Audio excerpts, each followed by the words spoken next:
Cancer Journey Sharing in the Face of Survivorship, Thyroid Cancer Year 24, and in the Face of Diagnosis and Treatment, Breast Cancer Year 1 by Karina Chavez. Hi kababayan, this is Rina Chavez, patient of Dr. Reynaldo Hassan. I just want to share my journey regarding my thyroid cancer and breast cancer.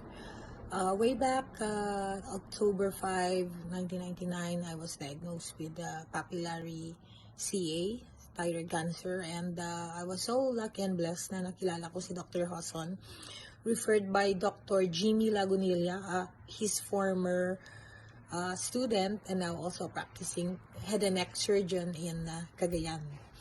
I just want to share na huwag kayo matakot kung na-diagnose kayo na may thyroid CA. It's compatible with life. And then, it depends talaga kung sino yung surgeon nyo. Yun talaga ang key. So, I'm so blessed na si Dr. Hassan gumawa sa akin kasi according to Manong Jimmy Lagunilla, the doctor who referred, he's the surgeon with the magic hands. Sabi niya, ay Rina, kung gusto mo talaga mabuhay ka at humaba ang buhay mo, hanapin mo tong taong to. Nasa Manila doctor. So, I'm so blessed na siya ang gumawa ng surgery ko before. And then, I just wanna share na after nung thyroid ko, which is I'm so grateful, malinis ang paggagawa ni Hassan, hindi na nag-recur. Regarding the recurrence, wala talaga. Zero sa PET scan, CT scan, body scan, ultrasound, at saka yung mga markers na blood, care of Dr. Angel before Guzman sa Medical City, and then sa US, wala talaga. Zero na talaga. But ngayon, 2023, nag-diagnose ako may breast cancer. Huwag kayo matakot kasi it depends sa'yo. Like ako, pag sabi, may breast cancer, syempre iyak na iyak. Nope. Hindi ko alam na may solusyon dyan pala. So, sa case ko, syempre yung first mo is your image. Ay, mawawala na akong breast. Paano na lang tong husband ko? Mababa ng iba ng tingin sa akin. Na-depressed talaga ako. So, tumawag ako kay Hassan kasi nagde-denial pa ako. Dr. Hassan, talaga ba may breast cancer ako? Ganun. So, kinonfirm niya talaga meron. Tapos sabi niya na dapat na talaga get rid. Gusto ko sana siyang gagawa kasi syempre ang assurance sa kanya is grabe talaga. Talaga ng way back then, sabi niya nga sa akin, I can save you 99% and then 1% pray to God. Hanggang ngayon, hindi ko yan makalimutan. But sa case ko ngayon, kasi dahil nasa San Francisco ako, cover ng insurance, so nag-decide ako dito.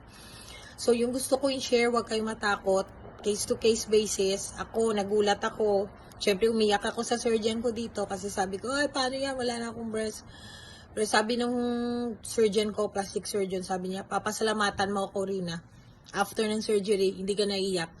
So, nag-trust na lang ako sa kanya. Tsaka Diyos ko, nagpe-pray ako everyday. Alam yan, ipapagad. Image ko, yung next step is the chemo. At saka radiation, nag-recommend ng doctor na, para zero recurrence ka sa future, we strongly recommend yung adjuvant chemo at saka radiation para hindi na bumalik.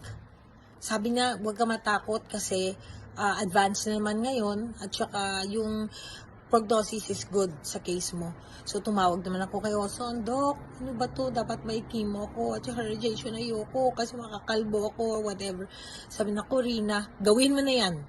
By all means. Kasi syempre, basta breast cancer aggressive. So, syempre, sinunod ko yung payo niya. Ngayon, tapos na ako sa chemo, magra-radiation na. And then, contrary sa sabi ng mga tao, sa mga YouTube dyan, may naiwan pa akong buhok. Huwag kayo maniwala. Case-to-case basis. Kada tao, ibang gamot, ibang reaction. Tapos, hindi naman ako, sabi nila, mag-pass out ka. Hindi naman ako nag-pass out. Hindi ako sumuka. Hindi sumakit ulo ko, tiyan. Never. Constipation a little. But yung sekreto ko, green smoothies every morning. Pagising ng umaga, sekreto ko, green smoothies every morning. Pagising ng umaga, before breakfast, any greens, gawa ka ng smoothie. Yon tutulong sa constipation. Plus, yung mga malunggay dyan, spinach, whatever, inumala ng Ameriguso, ano ba yun? Ang palaya. Every morning, gawa kayong shakitis nyo. Tutulong talaga yon. Tapos, yun nga, case to case, depende sa chemo drugs. Yung iba bawal mag-take ng iron, ako, nagtitake ako ng folic acid. Protection ko para hindi masyado bumaba ang aking blood. So, wala akong severe anemia during the chemo. So, okay talaga ako hanggang ngayon. I'm so thankful and blessed. And then, if you have any questions, i-PM nyo lang ako.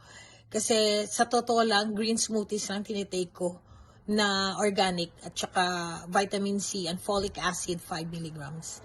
I don't take any other kasi baka kumontra pa sa mga treatment for now na on the way to recovery na ako. Thank you, Dr. Hoson, for letting me share my journey. Don't be afraid. We can overcome cancer. It depends on your surgeon. Yun ang sikreto. Number 1, you choose the right surgeon first. And then, please do follow up after your surgery.